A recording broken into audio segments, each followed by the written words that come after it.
Hello students, welcome to my English class 11। আজ আমি তোমাদের সেকেন্ড সেমিস্টারের প্রোজ জিমি ভ্যালেন্টাইন নিয়ে আলোচনা করব। এটি একটি শর্ট স্টোরি বা ছোট গল্প। চলো শুরু করা যাক।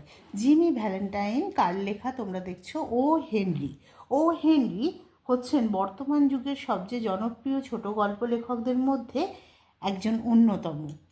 তার অনেক জনপ্রিয় ছোট গল্প আছে, তবে ও হেনরি তার আসল নাম নয়, তার অরিজিনাল নেম হলো উইলিয়াম সিডনি পোর্টার। ও হেনরি তার পেন নেম বা ছদ্মনাম। জিমি ভ্যালেন্টাইন এটা ও হেনরির জনপ্রিয় ছোট গল্প এ রিট্রিভড রিফরমেশনের সংক্ষিপ্ত রূপ। আজ আমরা জিমি ভ্যালেন্টাইন সম্বন্ধে জানব। জিমি ভ্যালেন্টাইন হলো একজন দক্ষ সিন্দুক ভাঙা চোর, যে কিনা তার কারাবাসে আছে এবং সেখান থেকে মুক্তি পাচ্ছে, এবং পরবর্তী অধ্যায়ে কিভাবে তার জীবনে পরিবর্তন আসছে তাও নিখুঁতভাবে বর্ণনা করা হয়েছে এই ছোট গল্পে। চলো আমরা এখন পড়া শুরু করি। A guard came to the prison shop where Jimmy Valentine was assiduously stitching uppers and escorted him to the front office. বলছে একজন গার্ড কেম এলো two the prison shop. Prison মানে কি? কারাগার বা জেলখানা। শপ মানে জুতোর দোকান, কিন্তু এখানে এই অর্থে জেলখানার জুতোর দোকান নয়, জেলখানার জুতোর কারখানা। যেখানে জিমি ভ্যালেন্টাইন ওয়াজ অ্যাসিডুয়াসলি মানে কেয়ারফুলি অ্যান্ড কন্টিনিউয়াসলি, অর্থাৎ যত্ন সহকারে অথচ মনোযোগ দিয়ে, কিন্তু মনোযোগ দিয়ে কি করছিল? স্টিচিং মানে সেলাই করছিল। আপার্স মানে উপরের অংশ। কিসের আপার্স? না, জুতোর ওপরের অংশ, যেটা দিয়ে জুতোর ওপরের অংশ, পায়ের পাতাটা ঢাকা থাকে, সেই আপার্সটা সেলাই করছিল। অ্যান্ড এসকর্টেড হিম নিয়ে গেল তাকে কোথায়? To the front office. Front office মানে সামনের অফিসে, অর্থাৎ ওয়ার্ডেনের অফিসে তাকে নিয়ে গেল। এসকর্টেড মানে তাকে সুরক্ষা দিয়ে নিয়ে গেল, যাতে তার কোনো ক্ষতি না হয়, এভাবে সুরক্ষা দিয়ে জিমি ভ্যালেন্টাইনকে নিয়ে গেল কে? গার্ড, ফ্রন্ট অফিসে। There the warden handed Jimmy his pardon which had been sign that morning by the governor. সেখানে দ্য ওয়ার্ডেন হ্যান্ডেড ওয়ার্ডেন জিমির হাতে তুলে দিল, কি তুলে দিল? হিজ পার্ডন, তার পার্ডন মানে হচ্ছে ক্ষমাপত্র। হুইচ হ্যাড বিন সাইন, যেটা সাইন করেছেন দ্যাট মর্নিং, সেই দিন সকালে, বাই দ্য গভর্নর বা রাজ্যপাল, যেটা সেদিন সকালে সাইন করেছেন বা সই করেছেন সেই ক্ষমাপত্রে। তাহলে what did the warden give Jimmy? Warden জিমিকে কি দিল? দ্য ওয়ার্ডেন গেভ বা হ্যান্ডেড জিমি হিজ পার্ডন, সেই তার ক্ষমাপত্র দিল। By whom was the pardon signed? কার দ্বারা ওই পার্ডনটা সাইন্ড হয়েছিল? না, বাই দ্য গভর্নর। তাহলে the governor sign that pardon, সেই ক্ষমাপত্রে গভর্নর সই করেছিলেন। Jimmy took it in a tired kind of way. Jimmy এটা নিল in tired kind of way, একটু অলসভাবে, যেন নেওয়ার ইচ্ছা নেই, নিলেও হয় না নিলেও হয় এরকম, মানে দেখে ঝাঁপিয়ে পড়ছে এরকমভাবে নয়, ভাবলেশীনভাবে ক্লান্ত ভঙ্গিমাতে সেটা নিয়ে নিল, সেই মানে পার্ডনটা সে নিল। He had serve nearly 10 months of a 4-year sentence. সে কাটিয়েছে নিয়ারলি প্রায় 10 months মানে 10 মাস, অফ এ 4-year সেন্টেন্স, 4 বছরের কারাদণ্ডে, 4 বছর কারাদণ্ড মেয়াদে 10 মাস সে কাটিয়ে ফেলেছে। হি হ্যাড সার্ভ নিয়ারলি প্রায় 10 months 10 মাস অফ এ 4-year সেন্টেন্স, 4 বছর যে কারাদণ্ড ছিল তার সে 10 মাস কাটিয়ে ফেলেছে। তাহলে তার কারাদণ্ড হয়েছিল কত দিনের? তার কারাদণ্ড হয়েছিল 4 বছরের, তাই তো? আর সে কতদিন সেখানে কাটিয়েছে? না, সে সেখানে 10 মাস কাটিয়ে ফেলেছে। তাহলে how long was Jimmy Valentine there in the prison? কতদিন জিমি ভ্যালেন্টাইন প্রিজনে ছিল? Jimmy Valentine was there in the prison for nearly 10 months. What was the actual term of imprisonment for Jimmy Valentine? Jimmy ভ্যালেন্টাইনের আসল মানে ইমপ্রিজনমেন্টের term কত দিনের ছিল? Actually Jimmy was sentenced to imprisonment for 4 years. Actually জিমিকে 4 বছরের জন্য কারাদণ্ড দেয়া হয়েছিল, তার সে 10 মাস কাটিয়েছে. When a man with as many friends on the outside as Jimmy Valentine had is received in the Star, it is hardly worthwhile to cut his hair. বলছে Jimmy Valentine তার যে বন্ধু বান্ধব, স্টার কথার অর্থ হচ্ছে আমেরিকায় স্টার, একটা কথ্য ল্যাঙ্গুয়েজে ওই যে স্টার মানে হচ্ছে কারাগার. বলছে যখন এত ইনফ্লুয়েন্সিয়াল বন্ধু বান্ধব বাইরে থাকে তখন সে যখন জেলখানায় যায় তখন তার চুলের ডগা পর্যন্ত স্পর্শ করা সম্ভব নয়. Now Valentine, said the warden, you will go out in the morning. Said the warden. Warden বললো now Valentine, you will, Valentine মানে জিমি ভ্যালেন্টাইনকে বলছে, you will go out in the morning. তুমি সকালে বেরিয়ে যাবে. Brush up and make a man of yourself. Brush করে নিও and make a man of yourself. নিজেকে মানুষের মতো মানুষ করে তোলো. You are not a bad fellow at heart. You are not a bad fellow. তুমি খারাপ লোক নাও at heart মানে মনের দিক থেকে তুমি খারাপ নাও. Stop cracking safes and live straight. Stop বন্ধ করে দাও. cracking safes, cracking মানে ভাঙা, safes মানে সিন্ধুক, ক্রেকিং মানে ভাঙা মানে চুরির জন্য ভাঙা. স্টপ ক্রেকিং অর্থাৎ সিন্ধুক ভাঙা বা সিন্ধুক ভেঙে চুরি করা বন্ধ করো. অ্যান্ড লিভ স্ট্রেট মানে সহজ সোজা পথে বাঁচো, সিধে রাস্তায় বেঁচে থাকো. আমি শেড জিমি বলল আমি, ইন সারপ্রাইজ অবাক হয়ে, মানে এমনভাবে সে অবাক হওয়ার ভান করলো যে সে যেন জীবনে কখনো সিন্ধুক ভেঙে চুরি করেনি. সেভাবেই সে বলল, অবাক হয়ে বলল আমি. Why I never cracked a safe in my life. এই যে আমি বললাম সেটাই যে হোয়াই কেন, I never cracked a safe, crack মানে ভাঙা, চুরির জন্য ভাঙা, আই নেভার ক্র্যাক আমি কখনো ভাঙিনি, সেফ মানে একটি সিন্ধুক, ইন মাই লাইফ অর্থাৎ আমি জীবনে একটাও সিন্ধুক ভাঙিনি, আমার জীবনে একটাও সিন্ধুক ভাঙিনি. ও নো, লাভ দ্য ওয়ার্ডেন. ও না, লাভ দ্য ওয়ার্ডেন. ওয়ার্ডেন হাসলো, হেসে কি বললো, অফকোর্স নট, অবশ্যই ভাঙনি. লেটস সি নাও, তাহলে দেখা যাক এখন. বলছে হ্যাঁ তুমি ভাঙনি, তাহলে এখন দেখি. কি দেখি না, how was it you happen to get sent up on that Springfield job.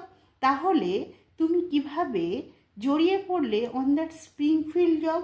এই স্প্রিংফিল্ড কাণ্ডে, স্প্রিংফিল্ড হচ্ছে সে শহরটার নাম যেখানে সিন্ধুক ভাঙার জন্য, যে জায়গায় সিন্ধুক ভাঙার জন্য তাকে জেলে পড়া হয়েছিল. তাহলে বলছে এই স্প্রিংফিল্ড ঘটনার জন্য তোমার জেলে পড়া হলো কি করে, তুমি কিভাবে জড়িয়ে পড়লে এই ঘটনায়.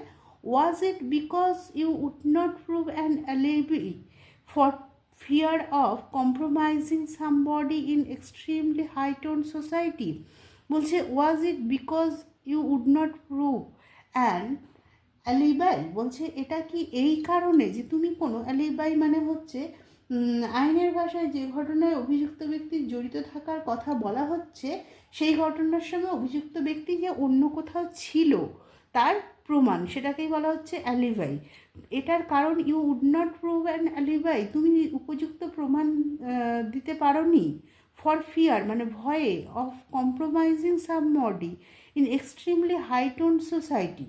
বলছে সমাজের উচ্চ স্তরের কোনো মানুষের বিরাগভাজন হওয়ার আশঙ্কায় তুমি উপযুক্ত প্রমাণ দিতে পারোনি, যে তুমি নির্দোষ সেটার প্রমাণ দিতে পারোনি, তাই জন্য তুমি এই কাণ্ডে জড়িয়ে পড়লে. আসলে সে তাকে বিদ্রুপ করে এটা বলছে. সে যখন বলছে যে আমি তো কখনো জীবনে সিন্ধুক ভাঙিনি, বলছে তাহলে তুমি স্প্রিংফিল্ড কাণ্ডে তোমার নাম এলো কী করে, তুমি স্প্রিংফিল্ড কাণ্ডে জেলে গেলে কি করে, তার মানে কি তুমি যে নির্দোষ তার সপক্ষে তুমি উপযুক্ত প্রমাণ দিতে পারোনি, সমাজের কোনো উচ্চ স্তরের মানুষের ভয়ে তুমি প্রমাণ দিতে পারোনি.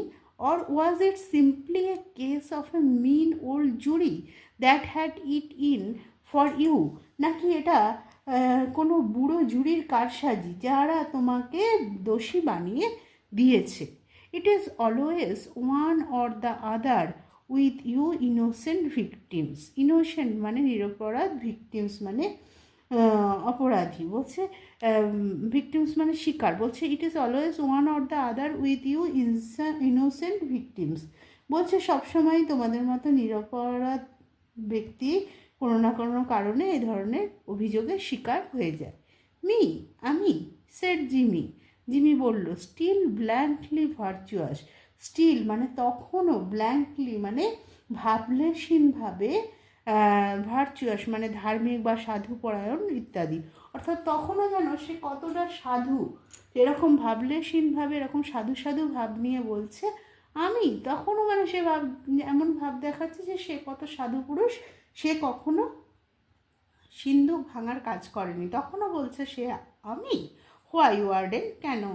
I never was in Springfield in my life. আমি আমার জীবনে, সারা জীবনে কখনো স্প্রিংফিল্ডে ছিলামই না। আমি জীবনে কখনো স্প্রিংফিল্ডে যাইনি, বা জীবনে কখনো স্প্রিংফিল্ডে আমি ছিলাম না। এবার দেখো, এবারে জানো তোমরা যে তোমাদের সেকেন্ড সেমিস্টারে কী আছে, এসএকিউ আছে, অর্থাৎ তোমাদেরকে প্রশ্ন করা হবে, তার উত্তর তোমাদের দিতে হবে। এবার তোমরা যখন টেক্সটটা পড়বে তখনই তোমরা সাথে সাথে প্রশ্নগুলোকেও রেডি করবে, তাহলে খুব ভালো হয়। তো দেখো, প্রথমেই এখান থেকে তোমরা কী এসএকিউ পাবে, ওই যে who is the writer of the short story, O Henry. এই who is the writer of the short story, Jimmy Valentine. এই জিমি ভ্যালেন্টাইন এই শর্ট স্টোরিটার লেখককেই একটি প্রথম প্রশ্ন পেয়ে গেল। দ্বিতীয় আবার কি, প্রত্যেক লাইনে প্রশ্ন আছে, এগুলো পড়ার সময় তোমরা খেয়াল করে করে পড়বে। What was Jimmy doing when the guard came to the prison shoe shop. তাহলে জিমি কী করছিল যখন গার্ড প্রিজন সুশপে এলো?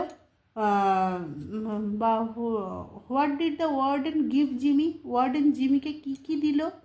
By whom was the pardon signed, কার দ্বারা ওই পার্ডনটা সাইন হয়েছিল?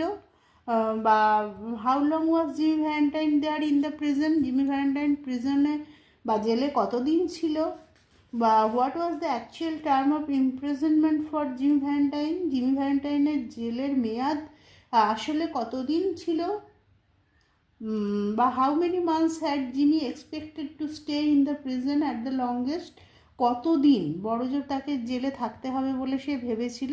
হি had expected to stay only about 3 months at the longest. বলছে সে আশা করেছিল টু স্টে থাকবে অনলি অ্যাবাউট 3 months, কেবলমাত্র 3 মাস, অ্যাট দ্য লংগেস্ট বড়জোর। অথচ তাকে কতদিন থাকতে হয়েছিল? তাকে 10 months থাকতে হয়েছিল, তাই তো? তাহলে এখানে প্রত্যেকটা পয়েন্ট ক্লিয়ার করে নাও যে তার অরিজিনাল ইমপ্রিজনমেন্ট হয়েছিল 4 year, 4 বছরের, কিন্তু সে 10 months থাকার পরেই সে পার্ডনটা বা ক্ষমাপত্রটা পেয়েছিল, because of the influential friends outside, বাইরের যে সমস্ত তার প্রভাবশালী বন্ধুবান্ধব আছে তাদের কারণে সে পেয়ে গিয়েছিল। But he had expected to stay there only 3 months, কিন্তু সে আশা করেছিল যে সে কেবলমাত্র 3 মাসই সেখানে থাকবে। এই সমস্ত কোশ্চেনগুলো এরকম প্রত্যেক লাইনের মধ্যে আসতে থাকবে। বা what did the warden advise Jimmy, warden জিমিকে কি মানে উপদেশ দিয়েছিল? কি উপদেশ দিয়েছিল? The warden advise Jimmy not to break safes anymore and to lead a straight life, তাই তো? যে সোজাসুজি সোজা সহজ সরল জীবনযাপন করো, এই ধরনের চুরি বন্ধ করে দাও। চলো, এই পাড়াতে আমরা এই সমস্ত এসএকিউগুলো আলোচনা করলাম। এরকম পড়ার সাথে সাথে তোমাদের প্রত্যেকটা এসএকিউ নিয়ে আলোচনা করতে হবে, তাহলেই দেখবে অত্যন্ত সহজ হয়ে যাবে ব্যাপারটা। দেখো, take him back Cronin said the warden. Warden বললো তাকে ফিরিয়ে নিয়ে যাও। ক্রনিন, হু ওয়াজ দ্য ক্রনিন? ক্রনিন কে ছিল actually? Cronin was the name of the guard in the prison. এই গার্ডই তো তাকে এনেছিল, তাই তো? তাহলে ক্রনিন কে ছিল? হু ওয়াজ ক্রনিন? তাহলে Cronin was the name of the guard in the prison. ওই জেলখানায় যে গার্ড তার নাম ছিল ক্রনিন। ক্রনিনকে বললো যে একে নিয়ে যাও। And fix him up with outgoing clothes, এবং তাকে মানে বাইরে যাওয়ার জামা কাপড় পরিয়ে নিয়ে আসবে। Unlock him at 7 in the morning, সকালে 7টার সময় তাকে ছেড়ে দেবে বা মুক্তি দেবে। And let him come to the bullpen. Bullpen মানে হচ্ছে ওই সামনের অফিসটা, বড় জায়গা। বলছে তাকে ওই অফিসে নিয়ে আসবে 7টার সময়। Better think over my advice. আমার উপদেশটা আবার ভেবে দেখো Valentine.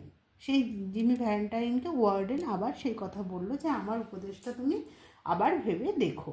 At a 7:15 on the next morning, Jimmy stood in the warden's outer office. At a 7:15, 7:15 মানে কি 7:15, 7:15 on the next morning, পরের দিন সকালে জিমি দাঁড়িয়েছিল in the warden's outer office.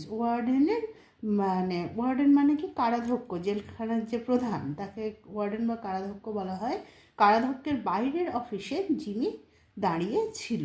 তাহলে what was the time when Jimmy stood in the warden's outer office? যখন Jimmy ওয়ার্ডেনের বাইরের অফিসে দাঁড়িয়েছিল, what was the time? Time কত ছিল? তাহলে কী হবে? ইট ওয়াজ 7:15। এটা ছিল 7:15। He had on a sweet of the villainously fitting. তার গায়ে একটা স্যুট ছিল। স্যুট মানে কি? জামা ছিল, readymade suit of the villainously fitting. Villainously fitting মানে ঢলঢলে, মানে যেটা একদমই ফিট করেনি আর কি। Readymade cloth and a pair of, একজোড়া অফ দ্য স্টিফ, শক্ত, স্কুইকি শুজ। স্কুইকি মানে হচ্ছে ক্যাঁচ ক্যাঁচ শব্দ যুক্ত, শক্ত ক্যাঁচক্যাঁচে আওয়াজ তোলা জুতো। That the state furnishes to its discharged compulsory guest, যেটা কিনা রাজ্য, স্টেট মানে হচ্ছে প্রশাসন দিয়ে থাকে, ফার্নিসেস টু ইটস ডিসচার্জড মানে মুক্তি পাওয়া, কম্পালসারি গেস্ট মানে হচ্ছে কি অবশ্য রক্ষণীয় অতিথি। তারা আসলে কারা না? ওই সমস্ত বন্দীদেরকে, যারা ওই প্রিজনে থাকে তাদেরকে বলা হচ্ছে কম্পালসারি গেস্ট। তাদেরকে দিয়ে থাকে প্রত্যেককেই, যখন তারা ডিসচার্জ হয়, তারা মুক্তি পায়, কী দেয়? একটা villainously fitting readymade suit and একটা pair of stiff squeaky shoes, একজোড়া একটা শক্ত ক্যাঁচক্যাঁচে আওয়াজ তোলা যুক্ত আর ঢলঢলে একটা জামা। The clerk handed him a railroad ticket and the $5 bill with which the law expected him to rehabilitate himself into good citizenship and prosperity. The clerk handed him, clerk তার হাতে তুলে দিল, কি দিল ক্লার্ক? এ রেলরোড টিকিট, একটা রেলের ticket, and the $5 bill, একটা $5 বিল, টাকা আর কি, $5 টাকা। বিল মানে এখানে হচ্ছে আমেরিকার টাকার নোট, একটা $5 টাকার নোট দিল। উইথ যেটা দিয়ে দ্য ল এক্সপেক্টেড, আইন আশা করে, হিম টু রিহ্যাবিলেট মানে পুনর্বাসন দেয়া, তাকে পুনর্বাসন দেবে, হিমসেলফ সে পুনর্বাসন দেবে নিজেকে, ইন্টু গুড সিটিজেনশিপ মানে ভালো নাগরিকে, and good citizenship and prosperity এবং উন্নতি করবে। অর্থাৎ মুক্তি পাওয়ার সময় তারা একটা রেলের টিকিট আর $5 একটা বিল দিয়েছে, যেটা দিয়ে আইন আশা করছে যে সে নিজেকে সংশোধন করে একটা ভালো নাগরিককে পরিণত করবে এবং ভবিষ্যতে উন্নতি করবে। The warden gave him A cigar and শুক হ্যান্ডস। ওয়ার্ডেন তাকে কী দিল? একটা সিগার দিল। সিগার মানে কি? চুরুট, একটা চুরুট দিল আর তার সঙ্গে হাত মেলালো। Valentine 9762, very important. What was the number of Jimmy Valentine in প্রিজনে বা জেলে জিমি ভ্যালেন্টাইনের নাম্বার কত ছিল? ইট ওয়াজ 9762, এটা ছিল 9762। Was chronicled on the books, pardoned by governor and mister James Valentine walked outside into the sunshine. অর্থাৎ জেলের রেজিস্টারে গভর্নর কর্তৃক ক্ষমাপ্রাপ্ত জিমি ভ্যালেন্টাইন, যার কয়েদি নাম্বার 9762, এটা লেখা হয়ে গেল, এটা নথিভুক্ত করা হয়ে গেল।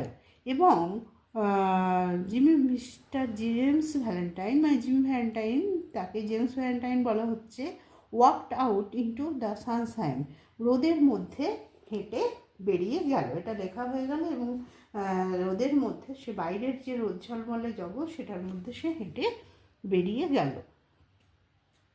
তাহলে তার নাম্বারটা মনে রাখবে 9762। বলছে